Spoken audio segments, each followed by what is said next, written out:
Pero vimos la vez pasada cómo Daniel cómo se le daba la profecía y cómo veía él la visión. Y una de las formas en las que él la vio es que habíamos dibujado ahí en el pizarrón. Usted se recordará que Daniel había sido llevado, mejor dicho, a un lugar desde donde él pudo observar muchas cosas que se estaban dando en el presente y en el futuro cercano y en el futuro lejano. Entonces, vamos a ver, digamos Daniel, yo lo voy a dibujar por acá. ¿Sí lo ve ahí? ¿O no lo mira? Sí, ¿verdad? Ahí está Daniel, muy bien. Lo vamos a hacer un poquito más grande. Y entonces él está como parado en un monte en donde él logra ver,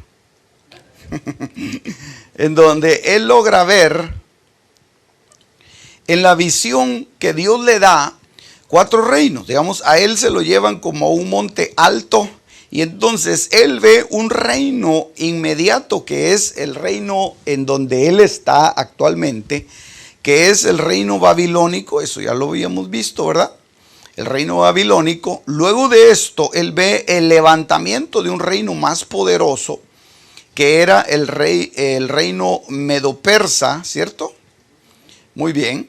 Y luego de esto ve que hay un levantamiento de otro gobierno, de otro imperio, que es el imperio de Grecia, ¿verdad que sí? De Grecia, muy bien. Y luego de esto se levanta el gobierno de Roma. Aquí abajo de esto podemos hacer una línea de tiempo como Daniel los fue viendo. Obviamente no habían fechas, ¿verdad? Pero mire esto.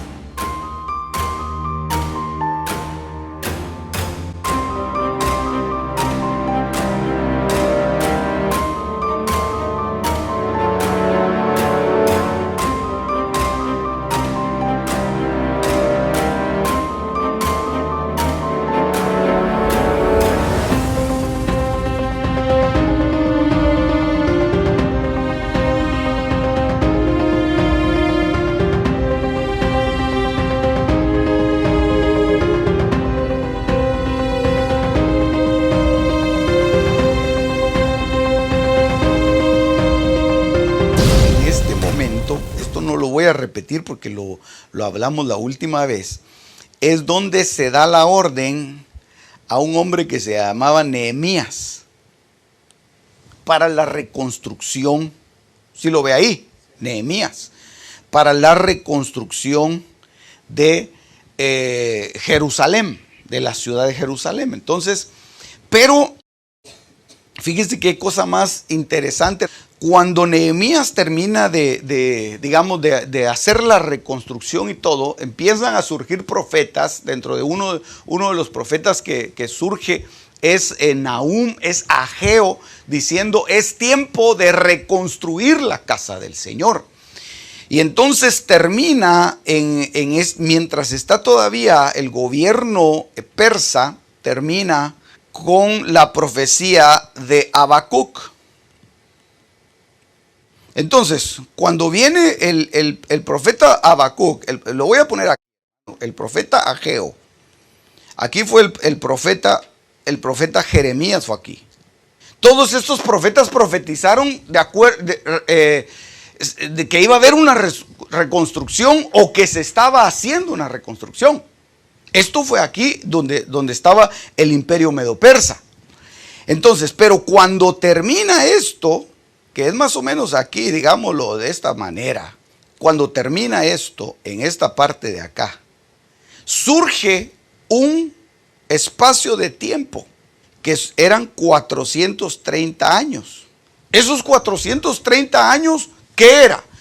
Era el espacio que iba a haber desde el último profeta. ¿Cuál fue el último profeta? Malaquías, ¿verdad? Entonces, el último profeta que profetizó fue Malaquías.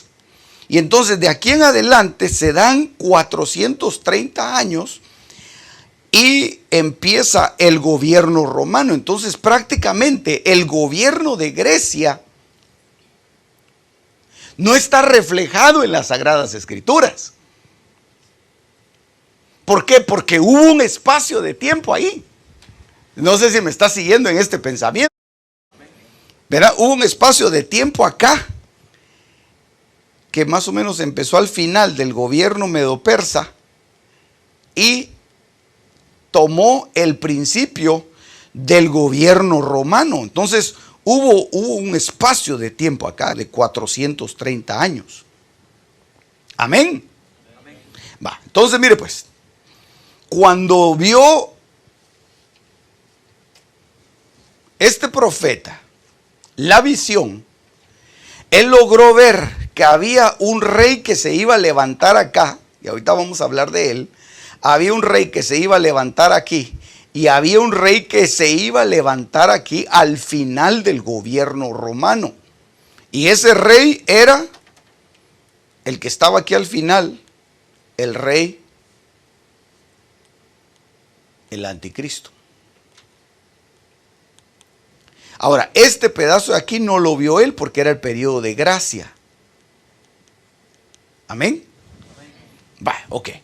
Entonces, mire pues, esto se dio en la visión aquí, pero cuando ya Daniel empieza a ver, y es que me interesa mucho esto, porque eso está en la profecía de Daniel.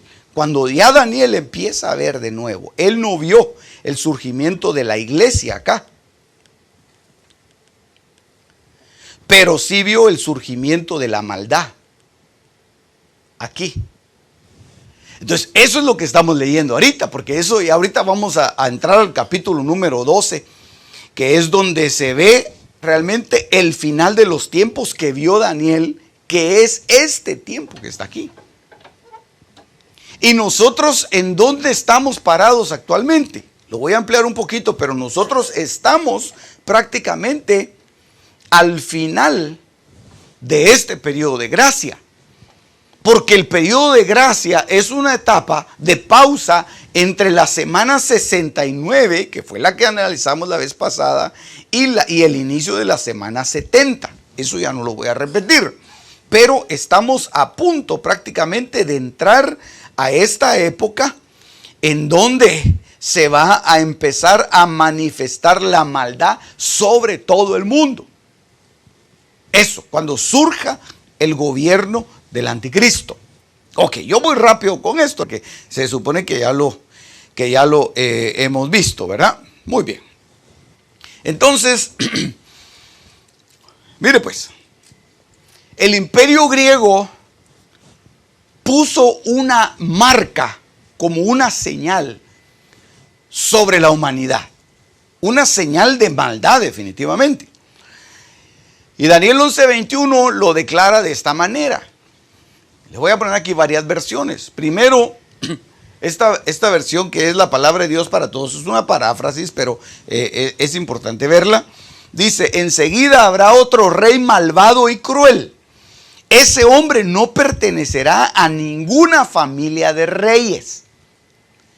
Así que se tomará el poder con intrigas y atacará la ciudad cuando esté en calma.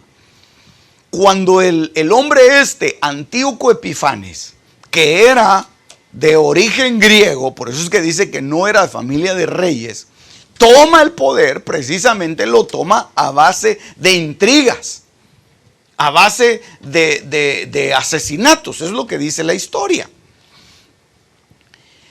En la versión Castilian dice, surgirá a continuación un hombre despreciable, carente de títulos reales. El mismo verso 21 del capítulo 11. La versión Jerusalén en segunda edición dice, en su lugar se levantará un miserable. Mire cómo lo trata cómo trata a este emperador Antíoco Epifanes. Y en la versión de la Biblia textual dice, y le sucederá en su lugar un plebeyo. Es decir, alguien del pueblo, del vulgo. Y esta otra versión, no le puse más porque me interesa, digamos, no abundar en esto, sino solamente darle a entender de que esta era una señal para el pueblo de Israel, desde donde ellos tenían que contar un periodo que se iba prácticamente a extender por 430 años, pero que al final correspondía a una pausa entre la semana 69 y la semana 70 de Daniel. Dice esta otra versión, y en su lugar se levantará un hombre vil. Entonces, oiga la insolencia de este hombre Antíoco Epifanes. ¿Qué fue lo que hizo él en ese periodo que marcamos acá? Antíoco se distinguió por su marcado odio hacia los judíos, como casi todos los emperadores, ¿verdad? En el año 168 antes de Cristo colocó una estatua del dios griego Zeus en el lugar santísimo del templo de Jerusalén. Ordenó una adoración idolátrica dirigida hacia él. O sea, él era ególatra. Al apoderarse de Jerusalén, profanó el templo de Dios al ofrendar un cerdo. Mire qué blasfemia la que hizo este hombre. Ofrendar un cerdo sobre el altar y rociar su sangre sobre los instrumentos santos. Por eso es que muchos piensan que cuando este emperador Antíoco Epifanes entró al poder, él era el anticristo. Pero no, este era simplemente el hombre que iba a marcar un periodo en donde se iba a desencadenar una desgracia sobre el pueblo de Israel, que iba a desembocar en la semana 70, en donde efectivamente se iba a levantar un hombre blasfemo, un hombre al cual el diablo le iba a dar todo su poder. A Antíoco Epifanes el diablo no le dio todo su poder. A la bestia, al anticristo, sí se lo va a dar. Sí le va a dar todo su poder. Eso es lo que dice el libro de Apocalipsis. Ok. Entonces, mire pues cómo se da ahora la historia en Daniel capítulo número 12. En aquel tiempo se levantará Miguel, el gran príncipe que vela sobre los hijos de tu pueblo. Será un tiempo de angustia cual nunca hubo desde que existen las naciones hasta entonces. Y en ese tiempo tu pueblo será librado. Ok, volvamos entonces a este esquema que tenemos aquí. Lo que vio Daniel es que él vio el levantamiento. Yo creo que ahora sí me voy a explicar más claro. Él vio el levantamiento de un hombre acá. Y ahora está describiendo el levantamiento de otro hombre acá. Él no vio este periodo que está aquí en medio. Esto no lo vio él. Amén. Vaya pues, yo quiero ser muy enfático en eso, porque eso es parte del poder entender la profecía bíblica. Entonces dice, en aquel tiempo se levantará Miguel, el gran príncipe que vela sobre los hijos de tu pueblo. Será un tiempo de angustia cual nunca hubo desde que existen las naciones hasta entonces. Entonces va a ser un tiempo angustioso en extremo. Por eso, si nosotros estamos a un punto, estamos a un paso de entrar en ese tiempo tremendo de angustia, definitivamente tenemos que prepararnos, tenemos que consagrarnos, porque antes de que venga ese tiempo va a venir el acontecimiento más esperado por la iglesia de Cristo, y en el cual muy pocos van a tener participación. ¿A qué evento me estoy refiriendo? Al arrebatamiento de los santos. Al arrebatamiento de los santos. Entonces, ya estamos a punto de entrar en este tiempo en donde se va a levantar Miguel. ¿Y quién es Miguel? Miguel es un arcángel. No es un ángel, es un arcángel. Ok, sigamos viendo esto, hermano. Eso lo sabe usted, ¿verdad? Yo solo vengo aquí a recordarle muchas cosas. Apocalipsis capítulo 12, verso 7 dice: después hubo una gran batalla en el cielo. Miguel y sus ángeles, es decir, su ejército luchaba contra el dragón. Y luchaban el dragón y sus ángeles, pero no prevalecieron ni se halló ya lugar para ellos en el cielo. Entonces, hay una batalla en el cielo, y eso sí lo voy a poner aquí porque ya no tengo ahí para dibujar. Aquí está la tierra, y entonces viene Miguel, el gran príncipe que vela sobre el pueblo de Israel, y se levanta y pelea ¿contra quién?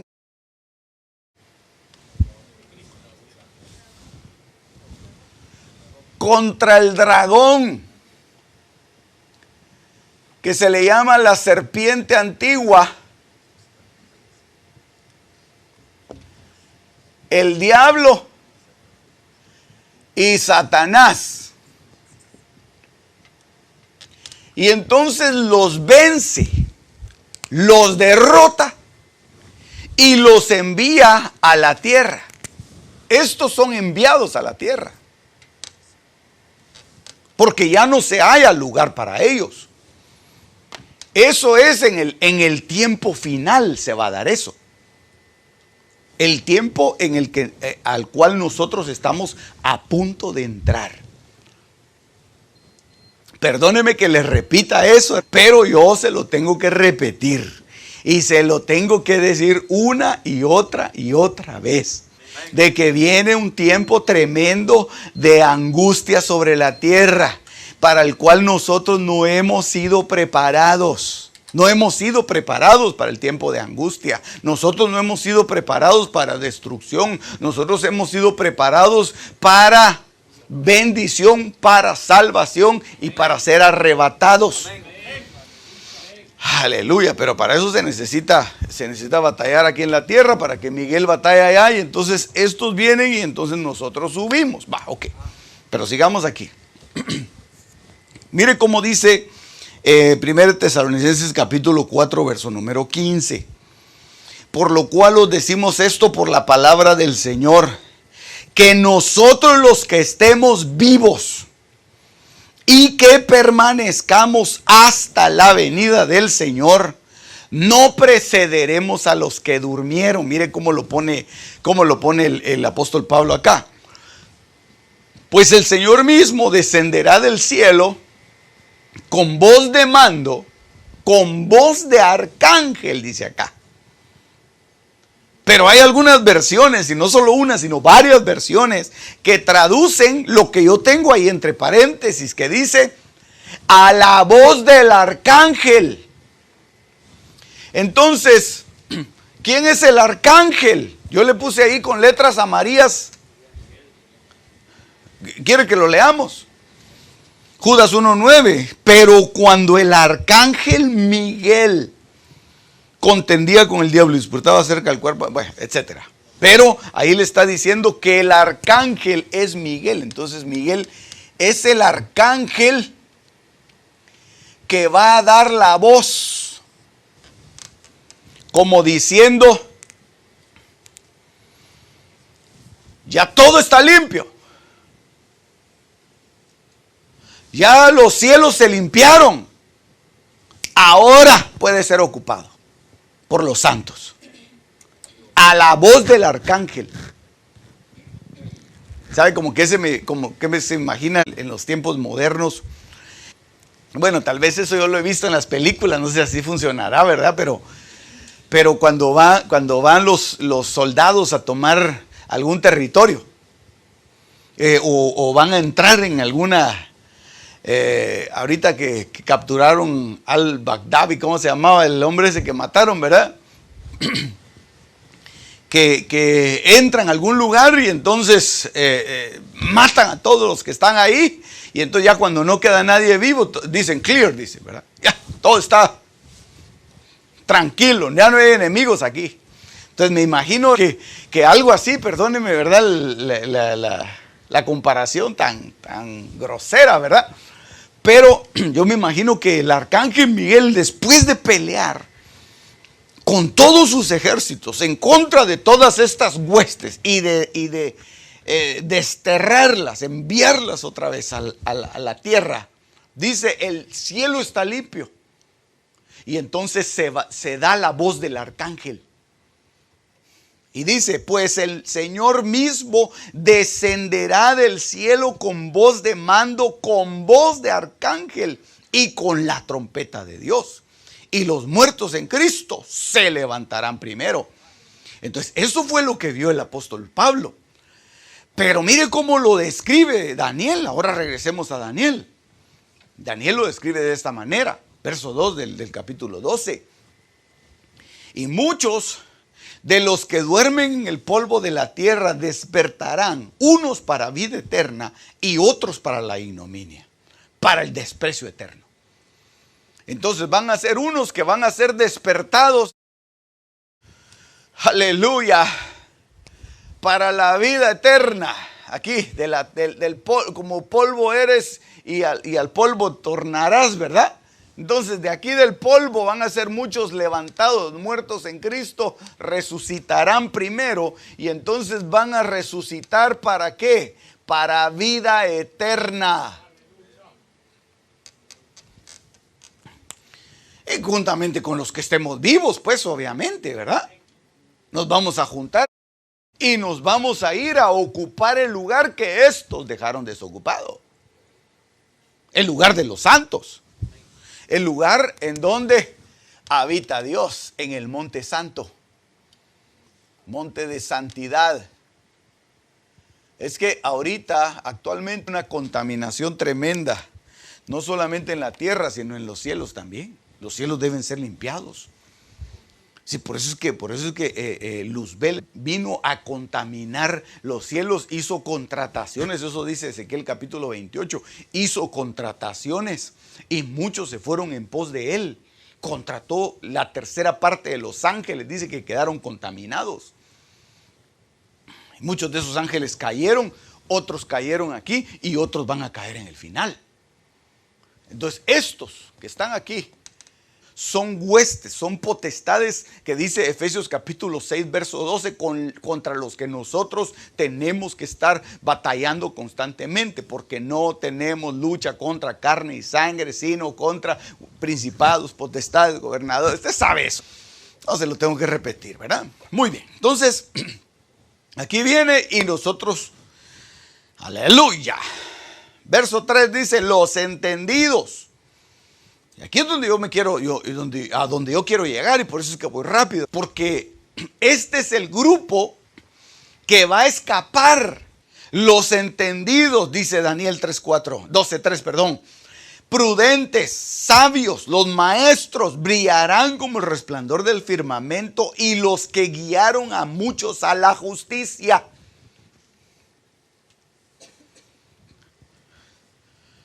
Como las estrellas por siempre jamás. Como las estrellas por siempre jamás. Aleluya. Eso está hablando. Estrellas, estrellas. No estrellas errantes, sino estrellas en el firmamento de Dios. En el cielo de Dios. Van a brillar. Amén. Pero dice aquí, Daniel 12:4, pero tú, Daniel, guarda en secreto estas palabras y sella el libro hasta el tiempo del fin. Muchos correrán de aquí para allá y el conocimiento aumentará. Entonces, ese tiempo, el que Daniel vio ahí, es el tiempo que yo le marqué aquí en el diagrama, en donde, hermano, va a haber un caos tremendo. ¿Por qué? Porque se va a estar dando una batalla aquí en el cielo, pero se va a estar librando otra batalla aquí en la tierra. Vamos a ampliar esto un poquito. En este tiempo en el que estemos a un paso de entrar a la semana 70, pongámosle nombre a la semana 70. Vaya, gran tribulación, ¿verdad? Perfecto, sí está en la jugada usted. Gran tribulación. Antes de entrar a la gran tribulación, que aquí estamos, va a haber una batalla aquí en la tierra. y va a haber una batalla aquí en los cielos. Se va a pelear una batalla. Por eso es que siempre que el pueblo de Israel iba a la batalla, el Señor los tenía que guiar. A veces el Señor les daba las estrategias de una forma diferente. Les decía, esta vez ustedes no van a tener que pelear. Les decía, ustedes estén quietos. En otras ocasiones el Señor hacía traer sonido como de un estruendo de carros de batalla. Y los enemigos salían huyendo. Eso pasó cuando aquellos leprosos llegaron a la ciudad. Estaban los arameos que habían huido. Otras veces lo que hacía el Señor es que enviaba a su ángel con espada a batallar. Otras veces el Señor destruía, hacía que el pueblo de Israel caminara como en Jericó, alrededor de la muralla, y cuando ellos terminaban el séptimo día tenían que gritar y las murallas caían. Entonces había una batalla espiritual y había una batalla terrenal aquí. Amén. Vaya pues. Entonces,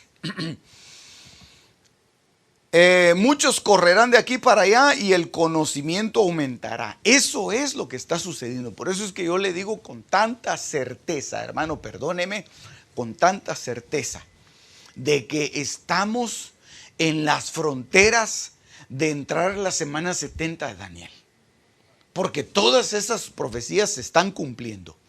Y entonces lo que va a pasar es que va a llegar el final de la pausa entre la semana 69 y la semana 70. Se va a terminar esa pausa. Y entonces se va a cumplir lo que dice Romanos 11:15, porque si exclusión es la reconciliación del mundo, si su exclusión, es decir, la exclusión de los judíos, es la reconciliación del mundo, ¿qué será su admisión sino vida de entre los muertos? Entonces, cuando Dios empiece a tratar, vamos a poner aquí también una pequeña línea de tiempo. Cuando Dios empiece, vamos a poner esto, que es el inicio de la gran tribulación o de la angustia de Jacob o la semana 70. Cuando se dé esto acá, primero, mire, dice ahí, su exclusión, es decir, ellos fueron de alguna manera puestos aparte, como excluidos del nuevo pacto. ¿Por qué? Porque ya no entraban por ser israelitas, sino entraban por ser iglesia. Es la reconciliación. ¿Qué será su admisión? Entonces Dios va a empezar a tratar con ellos durante esta semana. Pero va a haber una resurrección, vida entre los muertos. Entonces empieza a tratar con ellos y deja de tratar con la gentilidad. Por eso es que este es el tiempo de que nosotros podemos como gentiles entrar. Amén. Vaya, pues. Entonces, la batalla que se va a estar librando y a la cual nosotros vamos a tener que hacerle frente acá es la que dice Daniel, la batalla de los entendidos. Yo así le puse, ¿verdad? Los entendidos entenderán. Entonces, nosotros lo que debemos de pedirle al Señor es ser entendido. Oiga, ¿cómo dice? Verso 10. Muchos serán purificados, emblanquecidos y refinados. Los impíos procederán impíamente y ninguno de los impíos comprenderá, pero los entendidos comprenderán. Entonces va a haber algo maravilloso, va a haber un arrebatamiento precioso, pero nosotros tenemos, hermano, que permanecer. Y eso creo que va a ser una batalla tremenda que vamos a tener que librar acá como entendidos. ¿Por qué? Porque el enemigo no solamente va a estar batallando acá en contra de las huestes celestiales, sino que ha enviado también a la tierra huestes para destruir a la iglesia, para destruir a los cristianos, para confundirlos, para aniquilarlos. Y por eso es que usted ve, hermano, que han surgido tantas doctrinas, tantas corrientes doctrinales que han arrastrado multitudes. Y entonces muchos van en pos de la modernidad. Y dicen, no, hermano, pero es que antes era otro tiempo. No, hermano, pero es que hay que modernizarse. No, hermano, pero es que ya no podemos hacer las cosas que hacían antes. Ahora hay cosas modernas que hay que empezar a meter, a introducir dentro de la iglesia. Y entonces es ahí donde el enemigo empieza a tomar ocasión para introducir dentro del culto a Dios cosas que no son. ¿Por qué? Para confundir y crear un caos y evitar que estos que van a ser arrebatados puedan participar de ese evento glorioso que es entrar en la vida eterna. Y muchos van a ser estorbados. Entonces, yo aquí le puse algunas cosas que se están dando últimamente y que nosotros deberíamos de evitar como iglesia de Cristo. Primero, la introducción del sincretismo. ¿Qué es el sincretismo? Ahí le puse yo la definición. El sincretismo consiste en ser un sistema filosófico que trata de conciliar doctrinas diferentes. Entonces ya no se mantiene la pureza de la doctrina, sino que ahora se introducen otros conceptos dentro de la doctrina, con tal de confundir a la iglesia. Por eso es que yo le puse a esto la batalla de los entendidos, porque debemos de pedirle al Señor el ser entendidos para poder comprender las cosas que están pasando, recibir lo que viene de Dios, pero rechazar lo que no viene de Él. Y dentro de las cosas que no podemos nosotros aceptar, son doctrinas extrañas. Porque se mete el sincretismo, cosas que son muy parecidas. Y poco a poco empiezan a desviar a la iglesia hacia otras cosas. Aleluya. Fíjese que una de las cosas que estaba leyendo en la iglesia de Éfeso, que la vez pasada platicamos acerca de la iglesia de Éfeso, pero una de las cosas que le dice el apóstol Pablo a la iglesia de Éfeso, yo me lo imagino por la escritura que él puso ahí, que hasta con lágrimas en los ojos, me imagino yo al apóstol Pablo, diciéndole, yo sé que después de mi partida vendrán lobos rapaces que no perdonarán al rebaño y harán presa de muchos de vosotros. Qué tristeza la que ha de haber sentido en ese momento el apóstol Pablo, porque él había permanecido con ellos dándole doctrina, enseñanza, los ministraba, les ministraba Espíritu Santo, les escribía cartas, los amonestaba, les daba consejos. En la iglesia de Éfeso, hermano, tenían tanta doctrina, les enseñaba acerca de los ministerios, Efesios 4:11, les enseñaba acerca de cómo los padres deben comportarse con los hijos, cómo los hijos deben de respetar a los padres, cómo los siervos deben de portarse con los amos, etcétera, etcétera. Todo lo que les dio el apóstol Pablo a la iglesia de Éfeso, y aún así les dice, después de mi partida van a venir lobos. Y muchos van a caer en las garras de esos lobos. ¿Por qué? ¿Por qué van a caer en las garras de esos lobos? Porque no eran entendidos. Porque no les importaba. No les importaba. Con que hubiera buena música y con que hubiera buen ambiente y conocer a los hermanos y saludar a todos y comerse un tamal para fin de año, y ahí estaban contentos. No les importaba la doctrina. No les importaba quién predicaba. Aún el diablo se puede parar aquí enfrente a predicar. Y en este tiempo yo no sé cómo será el asunto en otras iglesias. Pero yo me imagino que en algunas hasta se disfrazan. Digo yo, ¿verdad? Tal vez yo estoy siendo muy exagerado, pero si usted conoce alguna iglesia en donde se disfrazan, dígame amén para que yo no me sienta tan mal.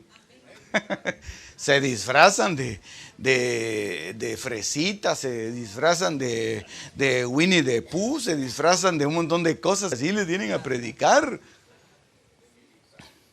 Yo vi la vez pasada un predicador disfrazado del Chapulín Colorado. ¿Eso sí lo vio? Con su chipote chillón va de ministrar a los hermanos. Discúlpeme, eso está bien para enseñar a los niños. Eso está bien para la escuela dominical y aún hasta en los disfraces hay que tener cuidado en dónde se hace y cómo se hace. Se les puede de alguna manera, pero en este tiempo, imagínense hoy, hermano. Imagínense en esta semana. No, hombre, no. Pero ese es el sincretismo y se van recibiendo cosas. No, hermanos, que si no los hermanos se aburren. Es que imagínense, solo vengo yo palabra y palabra y palabra y palabra y palabra. Se me van a aburrir, se me van a dormir. Entonces hay que llevarles diversión. Hay que llevarles entretenimiento para que estén contentos los hermanos.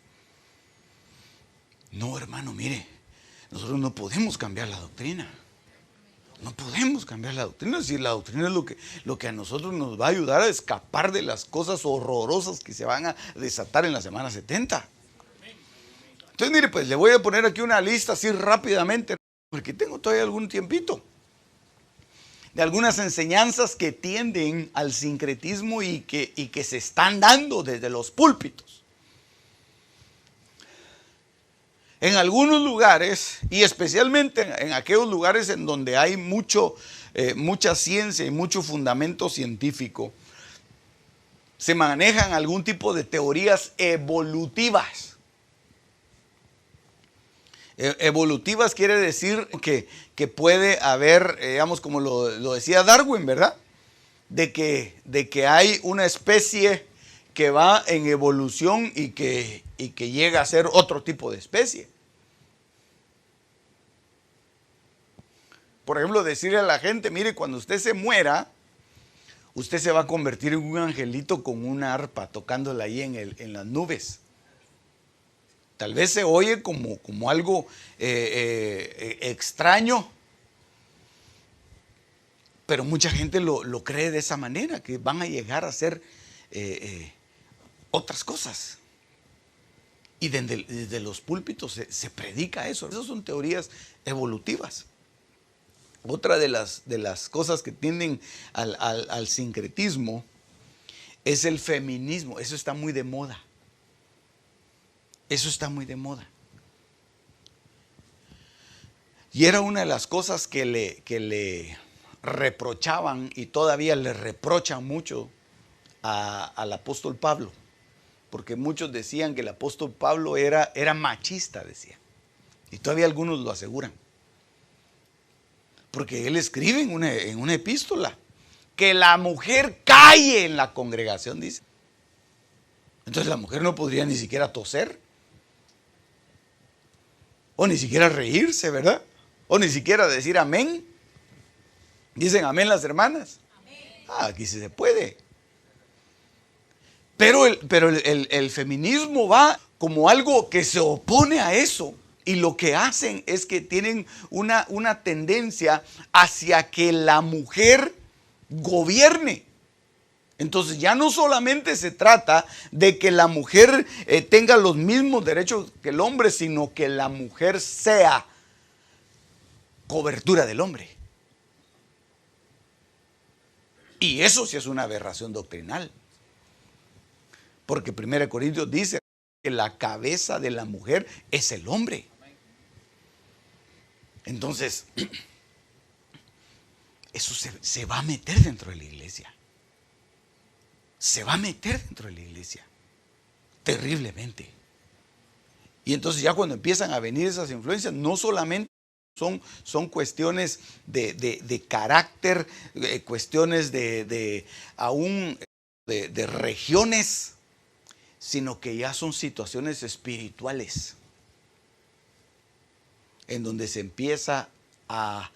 Una de las palabras que se usa mucho ahora es el empoderamiento de la mujer. Hay que tener cuidado con eso. La mujer tiene un papel importantísimo en la iglesia de Cristo, pero no como cabeza. Por eso es que a aquella iglesia le dijeron: tienes ahí a Jezabel, que se dice, profetiza y que enseña a mis siervos. Mire a quienes les enseñaba. No le enseñaba a la iglesia, le enseñaba a los siervos. Es decir, los tenía como discípulos de Jezabel. Ella era la cobertura de los ministros. Esa es una aberración doctrinal. El narcisismo, eso es una doctrina centrada en el yo. Yo puedo, yo soy capaz, yo soy superpoderoso. Yo. Eso es un narcisismo. El ecumenismo es formar una religión común. No importa usted qué religión tiene, no importa usted qué cree, véngase aquí, somos uno, en Cristo somos uno. ¿Usted cree en Cristo? Sí, bueno, véngase. Hasta los demonios creen y tiemblan, dice la Biblia. El hedonismo es una enseñanza que no quisiera profundizar en cada una de estas cosas. Podríamos hacerlo, pero no quiero yo hacerlo. Es una búsqueda de placer. Es decir, en donde se le dice a la iglesia de Cristo que si está sufriendo es porque algún pecado cometió. Y un ejemplo de hedonismo, ¿sabe quién es? Los amigos de Job, que llegaron supuestamente a condolerse de él, pero ¿qué era lo que hacía? Lo señalaban y le decían: Job, saca de tu tienda el pecado. Job, si tienes pecado, no vas a prosperar. Job, no hay una maldición que venga sin causa. Job, si tú estás sufriendo es porque estás mal. No es así, hermano. Job estaba en ese sufrimiento. ¿Y acaso Job había pecado? Entonces, ¿por qué lo tenía? ¿Por qué estaba sufriendo? Cualquiera le hubiera podido decir a Job, ¿verdad? Pare de sufrir, Job. Esa es una doctrina en estos días. Pare de sufrir. Dios lo tuvo ahí. 42 capítulos. Hasta que lo restauró. Y el bienestar de Job posterior fue mayor que el primero. Entonces, esa es una doctrina terrible que se puede meter dentro de las iglesias. Y se va a meter en este último tiempo. Terrible. Mire, esa es otra cosa. Yo no sé si usted había oído estas palabras, pero yo se las presento aquí, hermano. Postmodernismo. Esa es una tendencia de la iglesia moderna. Iglesia emergente le llaman. Iglesias emergentes, que salen con doctrinas bien extrañas, hermano. Y son iglesias grandes, numerosas. Pero qué lindo que fueran iglesias numerosas con una sana doctrina. Pero a veces son posmodernistas. ¿Qué es lo que quiere decir esto? Déjeme que lo lea. Dice, conocido como el nuevo paradigma. O sea, es algo nuevo, donde ya no son necesarios los valores definidos. Ahorita se lo explico. No se demarca ninguna diferencia entre el bien y el mal. Y lo que es malo para alguien puede ser bueno. Ahí puse uno, ¿verdad? Puede ser bueno para otro. Es decir, cada individuo crea sus propios valores.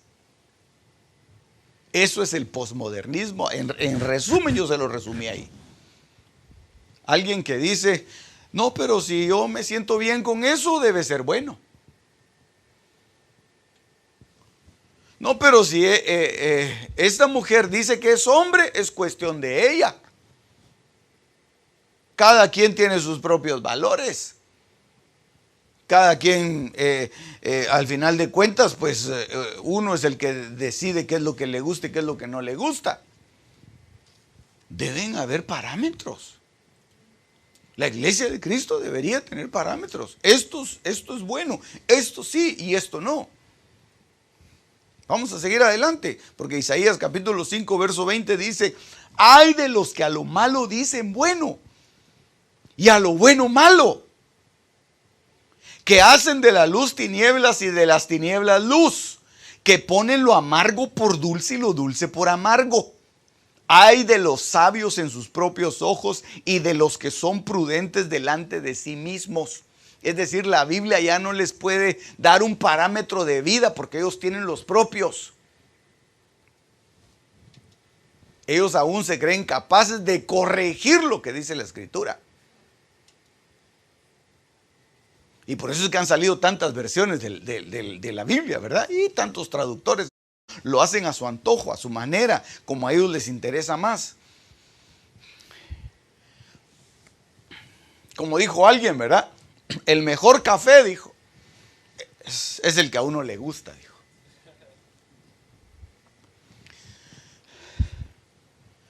Eso es una especie de posmodernismo, digo yo. Porque para eso hay especialistas en café. Ellos son los que marcan los parámetros, ¿verdad? Es como decir, lo que a mí me gusta, sí es lo que es lo bueno para mí. Pero lo que Dios diga, eso no me importa. Ok, vea pues, la tolerancia.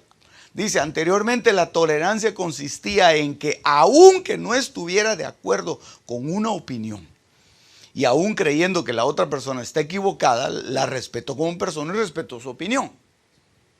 Eso era antes lo que era tolerancia. Ahora, no se puede decir abiertamente que una persona está equivocada, pues eso sería intolerancia. Y por eso es que, digamos, en países como por ejemplo en Canadá, hubo un pastor que estuvo preso, pastor del ministerio que estuvo preso por predicar lo que dice Romanos 1, 26 al 28. En contra de los matrimonios homosexuales. Y lo metieron a la cárcel porque le dijeron que él era un intolerante y que eso era penado por la ley, y estuvo preso, hermano. Solo un milagro, el Señor lo sacaron de ahí, porque creo que le iban a tocar 15 o 20 años de cárcel por eso. Entonces, eso es lo que actualmente es la tolerancia, y eso se está metiendo dentro de la iglesia de Cristo. Se están tolerando cosas que no se deberían de tolerar dentro de la iglesia de Cristo. Qué cosa más terrible, hombre. La vez pasada salió el hijo de Billy Graham, ¿verdad? Diciendo que las iglesias aquí en Nueva York estaban bajo un tremendo ataque porque les iban a quitar el estatus de non-for-profit si no casaban homosexuales. O sea que todas las iglesias tenían que casar homosexuales, o sea, tenían a la ley. Y eso creo que todavía está en discusión. Y eso hace que muchas iglesias digan, no, hombre, sí, véngase para acá y aquí hacemos lo que usted diga. Eso es la tolerancia actualmente. ¡Aleluya! Se puso seria la cosa. Bueno, y por último, solo le voy a mencionar esto. La metafísica, filosofía de carácter esotérico que dio inicio hace más de 300 años y se concibe bajo los siguientes principios. El hombre en sí mismo es un Dios, con la misma capacidad creadora de Dios. Se cree en la reencarnación, se promueven doctrinas a base de fórmulas para cambiar la realidad. lo que va de acuerdo con la metafísica, y aquí es donde termino yo, le dije, ¿verdad? Es estos conceptos que ellos tienen. Primero, el poder de la declaración. Es decir, declarar que algo es así y eso es así. Eso va mucho de acuerdo con lo que es la tolerancia. La confesión positiva, de esto hemos hablado. La confesión positiva, usted no está enfermo, usted diga que es sano, usted diga que esto, usted diga que sí puede, usted diga que es rico, usted diga que es... y tantas cosas.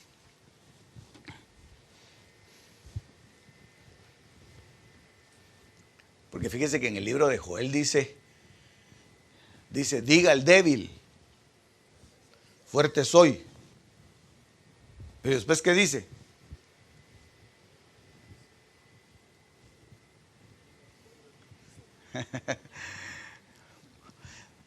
Es que fíjate que por eso fue que lo dije. Diga el débil, fuerte soy. Eso dice Joel. Pero diga el pobre, rico soy, eso ya no lo dice. Pero es digamos, es algo popular y la gente lo repite, ¿verdad? Y muchas veces la gente dice, ayúdate que yo te ayudaré, dice la Biblia. Y la Biblia no dice así. La Biblia no dice, ayúdate que yo te ayudaré. En otros lados lo van más allá. Ayúdame, dijo Dios, que yo te ayudaré. Eso es metafísica. Porque esto va, hermano, ahí el último punto que le puse es la ilegalidad de Dios. Eso es algo terrible, es una doctrina, hermano, terrible. Y hay una de las iglesias más fuertes aquí en los Estados Unidos que predica eso, que Dios está ilegal en este mundo. ¿Va que parece ilógico? Pero ellos dicen que como Dios es espíritu, siempre necesita de un cuerpo para poder operar. Y que nosotros le hacemos un favor a Dios cuando le prestamos nuestro cuerpo para que Él actúe en el mundo. Porque Él hizo leyes y Él no puede contrariar sus leyes. Y Dios, cada vez que habla, crea leyes. Y por eso es que Dios no habla mucho, dicen ellos. Para no atarse con sus leyes. Y lo terrible de esto, hermano, es que muchos se tragan estas doctrinas. Se las beben como tremendas revelaciones. Hubo un hombre que empezó con esto, y con esto termino, que empezó con esto de la metafísica. Hace como unos 10 años empezó a hablar acerca de esto, de la metafísica. Y el Señor lo mató. Era uno de los mayores expositores de esto. Estos son, es sincretismo, son doctrinas que se meten dentro de la iglesia, pero es parte de la batalla.